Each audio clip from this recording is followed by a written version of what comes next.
Hi everyone, welcome to week 7. Now that we have learned various methods of integrating functions, we're going to look at a bunch of applications now.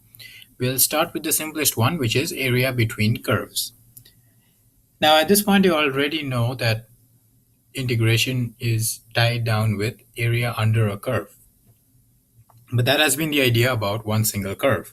Now we can extend that to multiple curves, right? So far we have established that the definite integral a to b fx gives us the area under the curve, which is this shaded region. But it's always above the x-axis and between the lines x equals a and x equals b, which are the endpoints of the definite integral. Now the key idea of how we did that was dividing the shape into rectangles and using something called the Riemann sums. And in fact, we already looked at approximations which are given rise to from the Riemann sum definition. We learned about the midpoint method of approximation. We learned about the trapezoidal method of approximation, and then the Simpsons.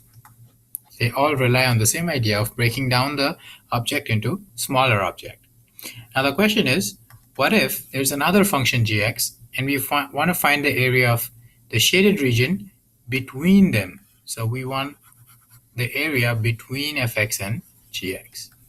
Now from the figure, you can see that this blue region is just the teal region minus the purple, right? If I find the area under fx and I subtract the area under gx, that's going to be the area of the shaded region, which simply amounts to finding this integral limits a to b f of x minus gx. If you look at images, what we're doing is we're still just using rectangles to evaluate these areas. Let's look at an example.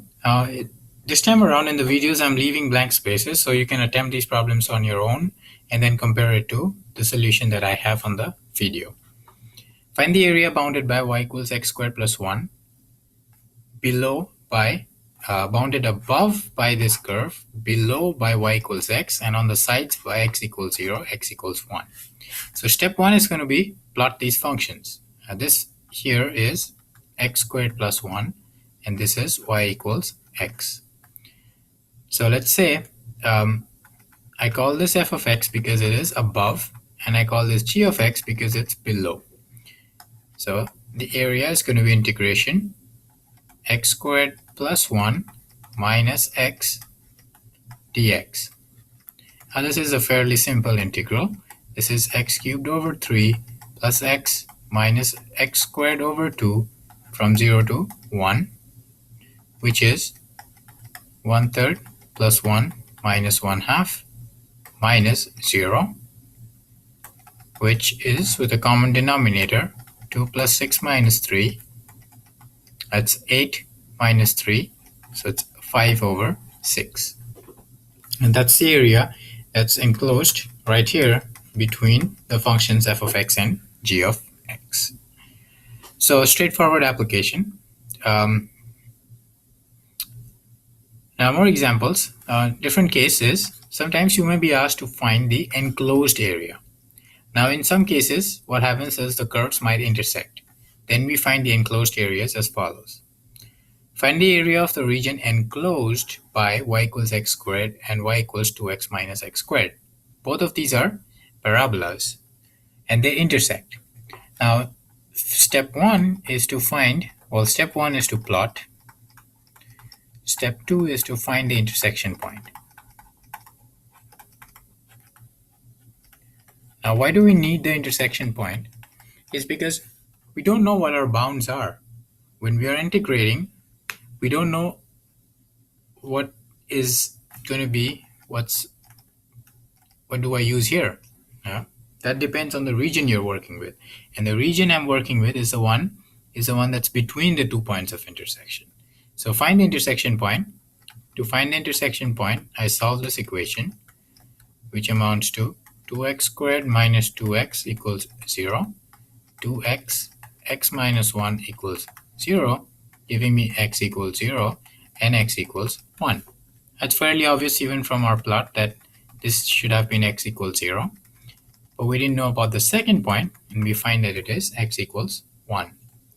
So the area is, again, the top function, which is 2x minus x squared, minus the bottom function, which is x squared. Yet again, fairly simple. 0 to 1, 2x minus 2x squared dx, which is x squared minus 2x cubed over 3, from 0 to 1, 1 minus 2 thirds minus 0, which is 1/3.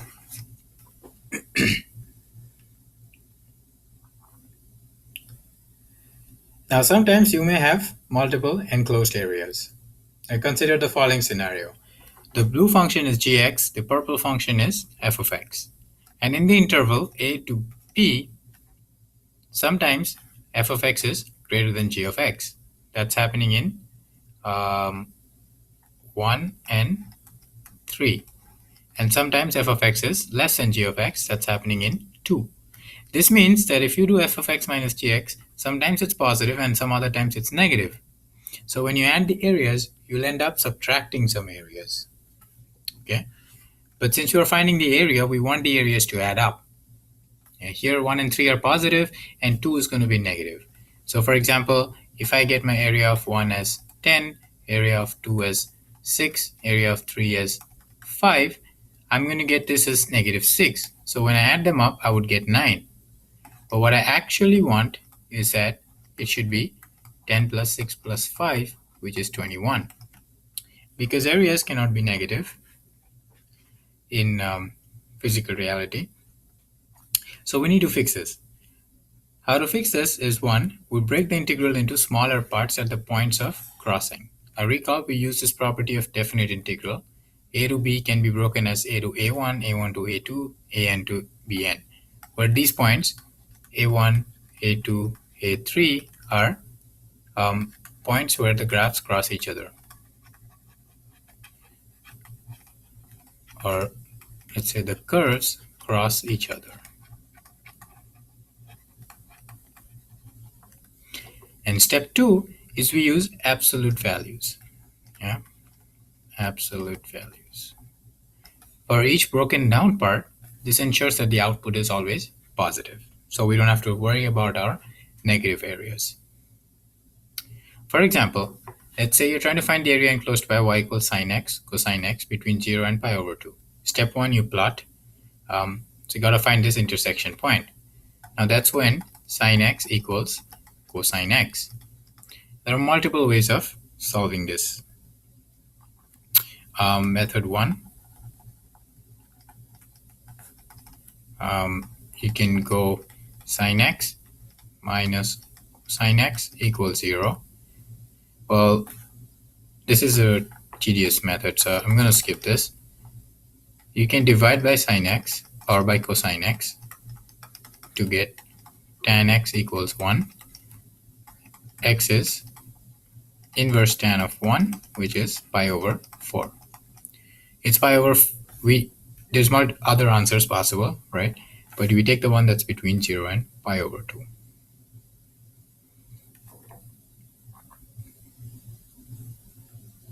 So we have this point, and this point is pi over 4. So I'm going to break this integral from 0 to pi over 4.